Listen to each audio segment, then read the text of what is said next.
Wally, the comic guy. Each week we're going to be doing a new podcast. It's called Crimson Speed, the Comcast. Easy for me to say. Anyways, Fast 4 times. we will be talking about comic books, movies, and like video games or whatever else that I can get Wally to talk about. Anyways, he's here joining me now. Wally, how you doing? Much better now that you're not on my back. Oh, you're talking about whenever I had to carry you all them times to work. And I will be carrying him throughout this podcast for the many years that we will be doing it. And so y'all just got to kind of go with the flow. You'll see it yourselves. You don't have to, I don't have to toot my own horn. I'll just show you that I've carried him all his life. Anyways, let's get right down to the main thing, Wally. What was the very first comic book you ever had? Very first one I actually got was the Star Wars Return of the Jedi. I went to a store back when the movie had just come out, and they had it in a pack that you got. And I remember I had it, but being a kid, I didn't take good care of it, and wound up trashing it, and wound up getting my dad to buy me a second copy of it. And did the same thing. Sounds typical. He's had a spoiled life. Anyways, what year would you say that comic book was? That would have been back in 83, I think. Wow. 82, 83, somewhere around there. I don't know much. Shortly after the movie come out. To me, and I'm not a comic collector, I would think that would be worth some money now. Oh, yes. Just by the Star Wars popularity, and I would say that. You remember what the cover was? What was on it? The first one, if I remember correctly, had Luke in his black outfit with Lando and his costume he had, where he was in Jabba's palace. Yeah. Wow. And I think Leia was on it too. But I can't remember for sure. Wow. And if I find a photo, I'll put that up later on our Facebook page, and also maybe do a YouTube short on it. I think you said that you was also interested in Conan a little bit later. Well, I got Mom to buy me Conan at an orange market, mainly because when I opened it up, there was naked boobs in it. And she didn't realize it and bought it for me anyways. I have no idea where that comic's at either. So you made your mom illegally get you well, porn. technically it wasn't illegal at the time. There was no rating system for comics at that point, I don't think. That's crazy. So that wasn't at your local comic book store. That was down at your regular department store, huh? Yeah, it was down at Orange Market. Wow. The things that happened in the 80s. Anyways, so you had those, and I told you that I remembered some of the comics that I got, but I didn't know that they went in series or that, exactly how to collect. I just knew I liked something, and I would pick it up at a flea market, or if I saw it in the store, I would get it. But I didn't realize how the storylines went from year to year, or was it even longer than that? They actually, when I first started collecting, I didn't have any idea either. But they were put out. Some of them were monthly. There's some that was bi-weekly, and some were every 3 months. Okay, so years went by after the Conans, and those probably did not stay in your collection either. No. And something got you on fire for collecting again. And I know this because he's got an inventory that looks like a comic book shop. That's why Wally's my comic guy. I ask him everything related comic. But, so you went to, how did you get into, there's a comic book shop, and I'm going to be a serious collector now. And did you get, price guides? Did you follow that, or did you just get what you liked? How did you get started? The way I got started, I was down at my 7-Eleven, which was right down the street from me, and I come across The Flash, number 49. which is what we're showing on the YouTube channel right now. And the cover says R.I.P. And it looks to me like the last issue. If I didn't know better, it looks to me like the last issue of Flash. It's not. Did they kill him in this right here issue? Kind of, sort of. Okay. They did kill him, but there was something he done, and that I didn't know at the time in previous issues that brought him back. Okay, so you'll probably go into that a little bit here in a little bit about how you went and backstoried or tried to get the backstory on everything leading up to this comic. So you said you bought that at a market too. So who got you like, hey, there's some comic book stores around and we're going to start collecting like those, and then you're going to try to keep them mint and everything, because I'm sure Conan probably got thumbed through a lot because of the graphics and all the wonderful artwork that they had in them. Yeah. And so, what got you into was it a friend, was it family, or somebody you knew that was collecting? I had a couple friends that they had been collecting for a little while, and I was talking to them about it. And they showed me their collection, and I went to grab one of them and was getting ready to flip it open, and he started yelling at me, "Be gentle." I said, "Why?" And then he told me some of these are worth money. Okay. Do you remember what issue you was about to destroy of this poor guy's collection? I do not. Oh, okay. I want to say it was like a Spider-Man, because he was always big into Spider-Man. Yeah. And everything. But, now, were they getting recent 1980s or 90s kind of comics, or were they going back and trying to find the retro, like the real old? They were getting current issues as they were coming out, but they were going back and getting some of the older ones when they could. Okay. But you gotta remember, we were kids and we didn't have a lot of money. I was thinking that. It wasn't like you was going to be able to go out and get that. And I'm sure you heard about them, the $10,000 one or whatever, how much. Yeah. That wasn't happening. And those didn't come up just regularly anywhere. And I don't think your local comic book market would probably have them either. Nope. So what was the first comic book store you went to? It was a comic book store called B&D Comics. B&D Comics.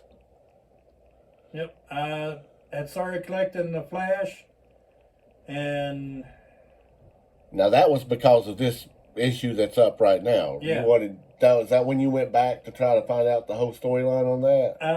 After I got that, because right then I didn't know they were monthly and everything, but I was going down to my local 7-Eleven trying to get the next issue, and the next issue that I saw down there was 51. So Yeah. I missed issue 50. So that's when I finally figured out that it was a monthly thing. So I got 51, and then I got 52, 53, something like that. And I went back to talk to my friends, and I started going to all the convenience stores around and was trying to get the 50 so I'd have it. And finally they told me about the comic book store B&D. Now, who was that, your friends that had the actual comics that were worth some millions? Yeah. Okay. And they told me about B&D, and they told me that the convenience stores back then, they had a UPC on the cover. Yes, this is very interesting. I want to hear about this. What's the difference between a comic book store and a... The comic book stores they would have different things. Like on the one on the picture right now, you can see it's got the Flash emblem on it. The one I got has the UPC. The one that most people was worth more was the one that didn't have the UPC on it. Oh, okay. So that was the coveted one that most people wanted. So they would actually go to the comic stores to get them. Years later, after that, they mandated that every comic had to have the UPC on it. So even comic book stores now would have that Yeah. if you go in. So after that, they mandated it, and so now everything, there is no different copies. That's very interesting. That really interested me. Now, so let's talk about this one. You picked up on number 49. So could you tell us a little bit of how that whole story ended up to where it was R.I.P. and then I guess he ended up coming back somehow, and Flash was definitely your first buy as far as serious in the comic books. Okay. And that story, Vandal Savage was the bad guy, and he set up a trap, and he took the Flash and made him get on this thing that sucked out all of his speed. So he was a normal guy, and he raises the gun and says, in order to survive, you have to get off this. Because it's been so long since I've read it, I think he had a hostage or something. So, being a hero, he got on it, and he had to race off of it before Vandal Savage shot him. And I remember he started moving and saying, I can do this, just as he got shot. Oh, wow. So he fell down, and that was the end of that one. Now, I could definitely see why you were like, let me see if I can find some more on this. So, what did they do to bring him back, or? In issue 50, it shows it's this intelligent machine thing called, I think, Kilorg or something like that. I couldn't ever pronounce an actual name. Yeah. But it was a highly intelligent machine that had put something into Wally West, which was the Flash, and he and it repaired his the gunshot wound. So it brought him back. It was a one time deal. Oh. Okay, so then you finished that. Do you still have those comics? Oh yes. Okay, so you kept them. Yeah, I went back after I got that. I went to the comic book store and looking for all the back issues, and I got as many as the local store had. And then I found another comic book store here, local, that went out of business now, but found out that they had 30% off all new issues. So I started going there every week and buying my comics. Wow. So when did they start doing they know you're a regular customer, and that's one thing, folks. When you go to a specialty shop, you may pay a little more, but you get more. A lot of times they're local, and they're not the big chains or anything, but they definitely are worth looking into when you're wanting to start a hobby of any kind.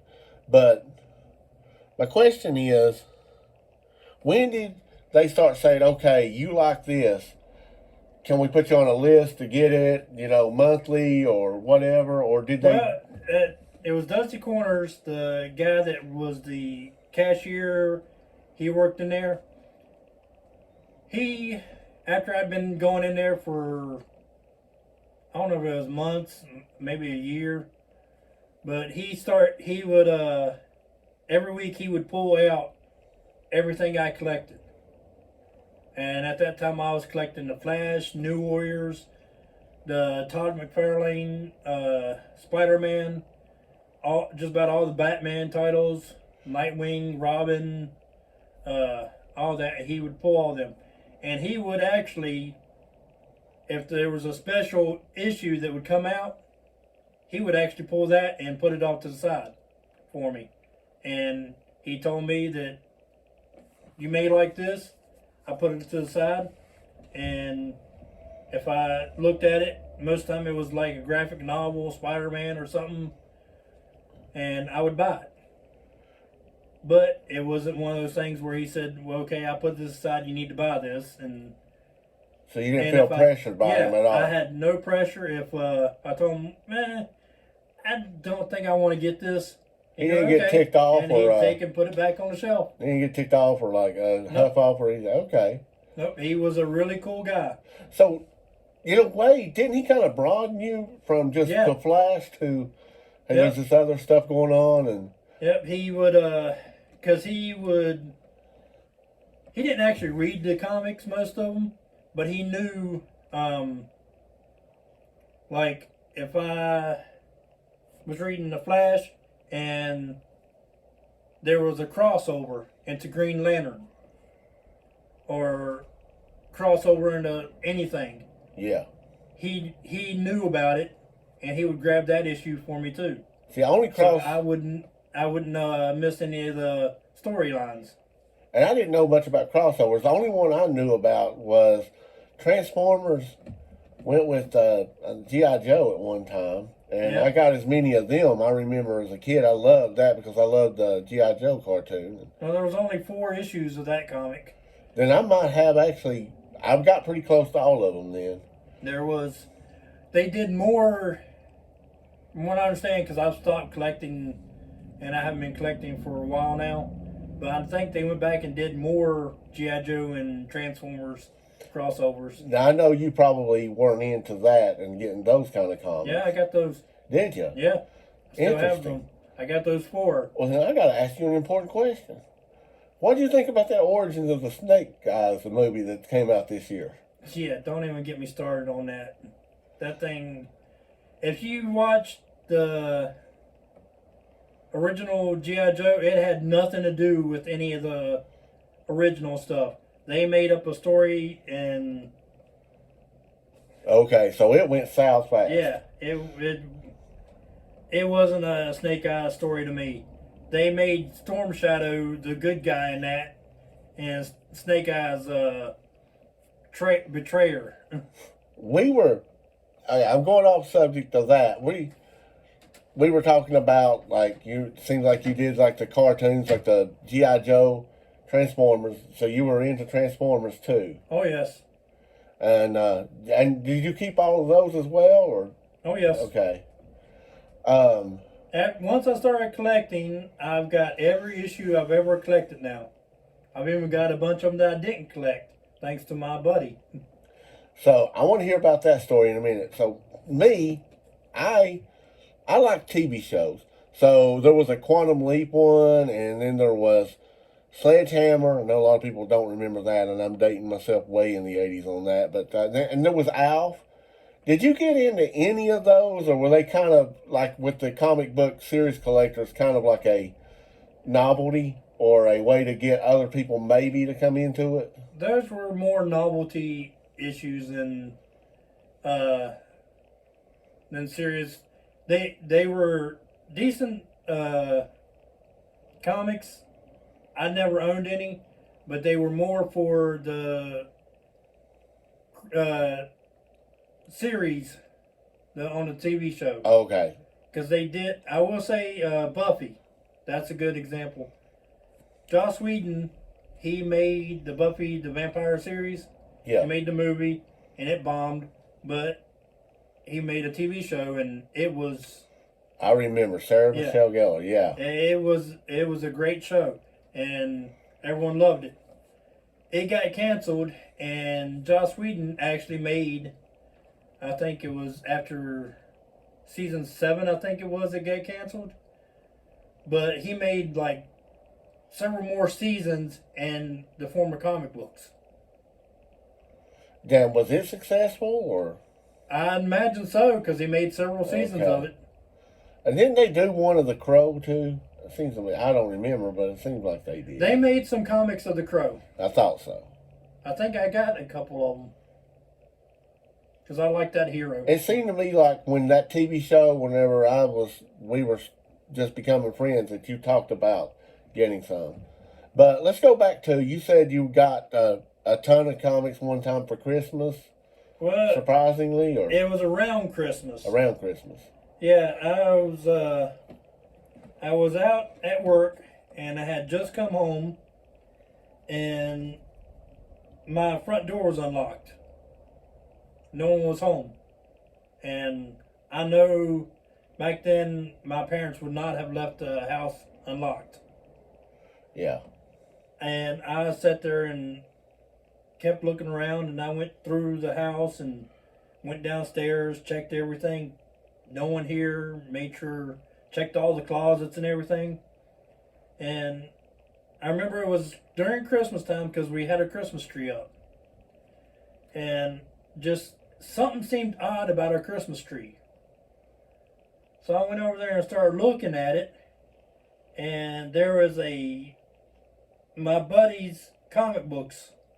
His whole collection was under there. Now, was this the one I told you to get your hands off of them earlier? Yep. Okay.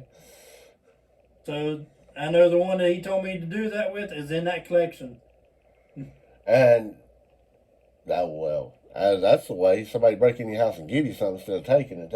That's pretty unique. Yeah, I to this day I still have no idea why he done it. I just remember back then I was frantic to call him and find out what was going on because I was kind of scared he was doing something stupid. And he never gave you a reason? Nope. Huh. I called him. He said he just told me Merry Christmas.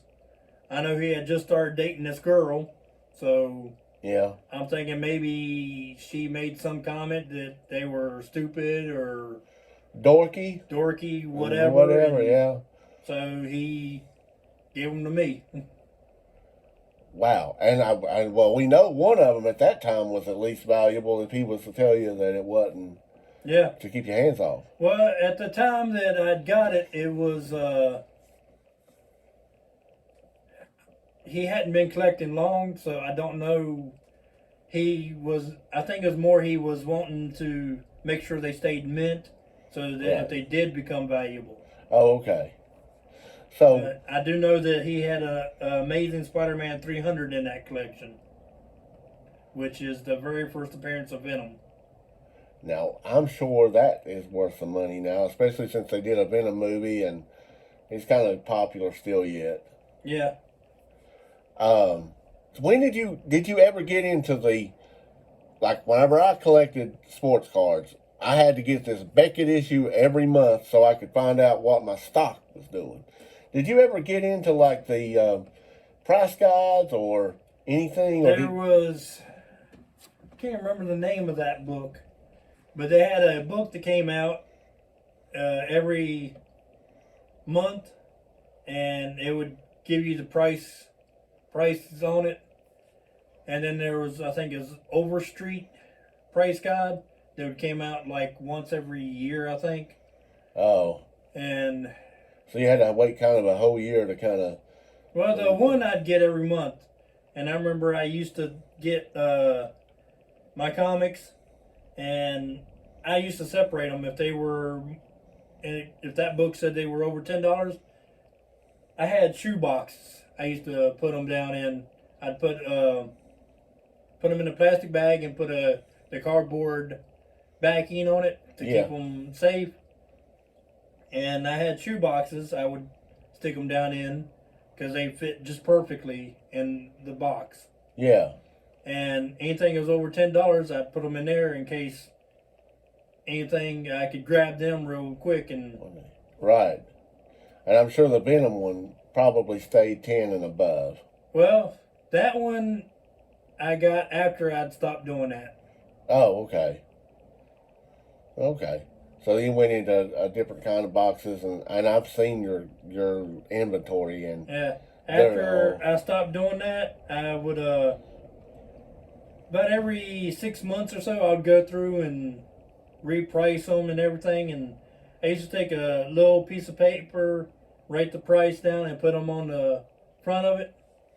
okay. And like I said, I stopped doing that after a while. Yeah, I did that with my sports cards, but every one of them went to the basement because everything dropped. It was surprisingly, I thought I was the only one getting that Barry Sanders or whatever, but they made 1 million of them. So really and truly, there was no value it was just seemed to me like a market for you to get this price guide, look at it, and look like you're going to get something. And one day you're going to be able to go to college and put your kids through college. But in reality, they were pretty much just getting the money any way they could. And a lot of them were making up fake copies. And I don't think you can do that with a comic book, but you can definitely forge a card. I would say you could probably do it with a comic book too, but Well, yeah, I mean, anybody wants to scam someone, they'll find a way. They do it all the time with sports memorabilia and stuff, so I guess they could with comics. So, I know you told me what your number one comic was that you got. What's your favorite? the my favorite favorite superhero is the Flash, Wally West. Okay, so would it be that one that we're seeing now, or? I wouldn't say that was my favorite one because there's so many good storylines in that series. Yeah. I just really can't pick. It's like picking a favorite child. Okay, so if we take that one out, we won't mess with your son. And all the rest, the billions and millions that you have, what would you be like? Okay, I like that storyline, or I just liked how they did that. I know you have an Asbet shirt at one time. I seen you in that right there. Was that one that you liked with the where he took over for Batman? Yeah, But what was I the love good that storyline. The storylines. If I was to ever sell my comics, I would definitely keep my Amazing Spider-Man 300. I'd keep all my Flash. I'd keep the Nightfall, Night Quest, Night's End storyline, which is where Bane broke Batman's back. And I would keep the Death of Superman. Now that one I did have, but then you told me that there were variations and some were worth more than others because. Yeah. And you had the original black bag. It was sealed, and the black bag. That one was the one that was worth the most. And I'm guessing that was only at a comic book shop too. I don't remember if that one was at the convenience stores or not. I want to say that one, it sold out so quick when people heard about it. Yeah. It made the news, so everybody was after that one. So we know what your favorite was, and we kind of got an idea that the storylines that you said. What's the most valuable one you think that you have? Other than that Star Wars that you just had to stupidly throw away. Honestly, I have no idea what it would be. My aunt, when she passed away, she gave me a bunch of Disney. And I think at one time those were going pretty high. But I don't know if because they're not in the best of condition. But I'd probably say that Amazing probably would be the most. The Amazing Spider-Man? Yep, the 300. So did you know your aunt was like an avid comic book fan? She didn't collect. She sounds like me. She sounds like I would pick up what I liked. And, she got a bunch of them, and I'm not sure where she got them. She didn't. You could tell they were well read. Yeah. And everything, but they. But I know when she passed away, she left. She divided them up among my cousins and me. Oh, okay. And my sister got some. My other two cousins got some too. Okay. So how long do you think you collected comic books from, roughly what year to what year now? Or are you still yet collecting? I stopped collecting years ago. I went from 1990 to probably 2000 something. And then I stopped. Then I picked it back up. And then I stopped again. It just got so that it was so expensive. And I had life things I had to take care of first. Well, yeah, luckily you didn't have to worry about work because I was carrying you there. But yeah, I understand that you Yeah, it's probably good to had have a dream. some good, yeah, you probably dreamed a lot on my back. But anyway, Only dream I ever had was you climbing off my back. too bad they didn't make wrestling comic books. Oh, wait, they did. The Ultimate Warrior. Did you get any one of them? Nope. You did not get no Warrior comic book? Nope.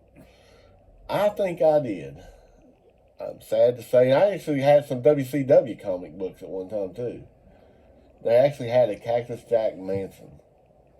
But I was a wrestling geek because you was a comic book geek. But here's the problem with that. Wrestling kind of went out of popularity. Well, I don't know. It's coming back now, but there was a huge popularity in comics. And since Marvel's made their movies and other ones have come out, like, that is one of the most hip things to know. And then you're really in the know if you did like you did and actually read the comic books. You kind of know a little more about storylines that some of us average Joes wouldn't know. And in the coming podcast, I want to really delve into some of that right there with you. We'll start back probably the Tobey Maguire kind of comic movies and stuff.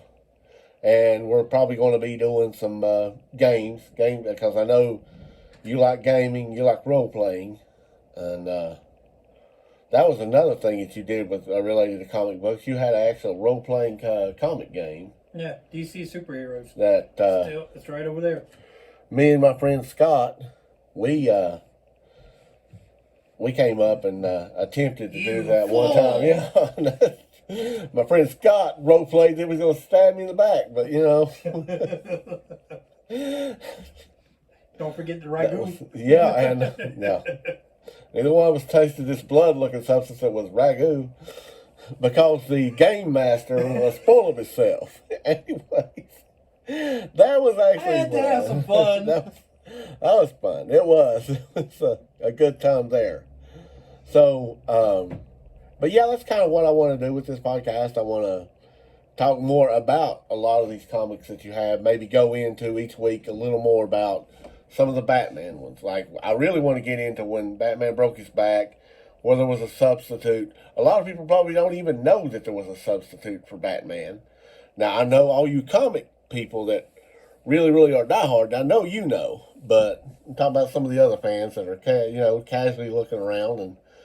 Yeah, they kind of did that storyline in Dark Knight Rises. A couple other ones I want to do is that Superman and him turning different colors. That was, to me, I never read any of it, so I'm like, that's lame, that's stupid. Superman was blue, suit, the whole traditional. But apparently it wasn't. And then the Incredible Hulk. I always thought he was green, but apparently he had some He started out gray. Yeah, apparently, yeah. So I want to hear all about that. But, well, Wally, what do you think about this podcast? It's over already? It's getting there, yeah. Yeah, it's only been 33 minutes, but yeah, we are just about ready to wind it down. I'm happy that you're here. I look forward to a lot more. At my house. Well, yeah. And he ordered me pizza. It was a pretty good gig today. I gotta say, I had pizza, and we watched that Snake Eyes movie. That's why I told him, I asked him about his we feelings will on never that. speak of that again. So we're not talking about Snake Eyes this week, but we will in the coming future. We'll never speak of it again. We're going to put together the worst movies about cartoons and comics that was ever made. Jacko was better than Snake Eyes. Which I don't know how did you land on that Spider-Man one that was done in, I guess, the 70s, looked like? I don't know if you even seen it. There was some movies or a TV series about Spider-Man. And, I thought for its time, it was pretty good.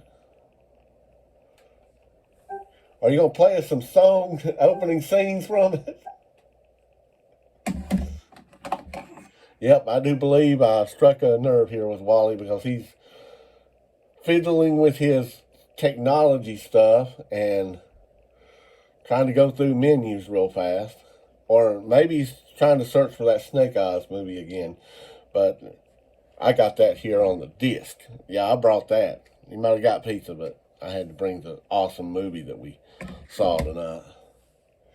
And there it is. What year was that? Let's see. It looks like it was a TV show. Yeah. Nicholas Hammond. Nicholas Hammond. And what year was 19? No, where was it? They don't show. I forget. It was like the 70s. It had to early be just 80s. by the way it looked, yeah. But it was a terrible show. Oh. But when I was a kid, it was a great show. That was me. I'm telling you, I'm doing another podcast where I'm doing one of my favorite TV shows of all time as a kid. And as an adult, I'm seeing it totally different. So I'd probably really, really rag on this one. Because I've been ripping pretty bad on the good old boys over in Hazard County. But, Yeah, it was that was a show that, growing up, it was a great show, and they had some decent stories, but they did not have any real technology. And I remember in one of the scenes where he's climbing up a wall, you Yeah. could see it has a shot pan from like far away, start panning in, and you could see the cable line on top where it was reeling him in, yeah. and he's going up the side of the wall. Oh. Well, maybe the budget or whatever. Yeah, I'm guessing. I want to say it was a low budget show Yeah. that they put out, but it was, you could tell for the time it was. They came a long way from Yeah. that to Tobey Maguire. Oh, yes. And I would say that sounded like that. Adam West climbing up the building probably was better than Spider-Man when going up the building. If it was It is about the that same. obvious. Okay. But that really is all the time we got. We've enjoyed this and we're having fun. Hope you guys are. You can find us on YouTube. You can find us on Breaker or Spotify or Apple Podcasts and a host of other ones. And we also have a Facebook page we got set up. You could go over to there at Crimson Speed Facebook. And let's see. Our email address, if you want to get in contact with us that way, is at crimsonspeedcomcast@gmail.com. Anyways, For a chair match. that's all we got for now. Oh, guys, you hit me with a chair. Bye, guys.